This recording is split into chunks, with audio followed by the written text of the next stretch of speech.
ఆ ఒక్క కృప మిగలాలంటే అమ్మవారి పాదాలు గట్టిగా పట్టుకుంటే చాలు.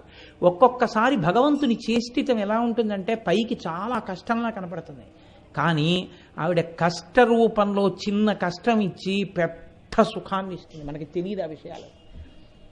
పరమాచార్య మాటల్లోనే చెప్పాలంటే, నేను ఎలాగో ఇవాళ పరమాచార్య ప్రసక్తి తెచ్చాను కాబట్టి ఆయన మాటల్లోనే చెప్పవలసి వస్తే మీకు ఒక మాట చెప్తాను. వెనకటికి ఉప్పు వ్యాపారం చేసేవాళ్ళు గాడిదల మీద ఉప్పు బస్తాలు వేసుకుని ఊళ్ళోకి తీసుకెళ్లి అమ్మేవారు. ఒకనకొకప్పుడు ఉప్పు అమ్మే వ్యాపారులు గాడిదల మీద ఉప్పు బస్తాలన్నీ వేసుకుని అరణ్యంలోంచి వెడుతున్నారు. దొంగలు చూశారు, వీళ్ళు ఉప్పు బస్తాలన్నీ పట్టుకెడుతున్నారా, ఉప్పు బస్తా అంటే చాలా బరువు, ఆ ఉప్పు పట్టుకెడుతున్నారు, వీళ్ళు ఉప్పు అమ్మి మళ్ళీ వస్తారు. వచ్చినప్పుడు మనం ఈ ఉప్పు అమ్మిన డబ్బు పట్టుకొని వస్తారు కాబట్టి వీళ్ళని భయపెట్టి డబ్బు దోచుకోవచ్చు. కాబట్టి ఇవాళ వెడుతున్నారు కాబట్టి ఓ 2 రోజుల్లో ఉప్పు అమ్ముకుని వస్తారు. మనం ఇక్కడ హాయిగా మాట వేసి కూర్చుంటే సరిపోతుందని కూర్చున్నారు.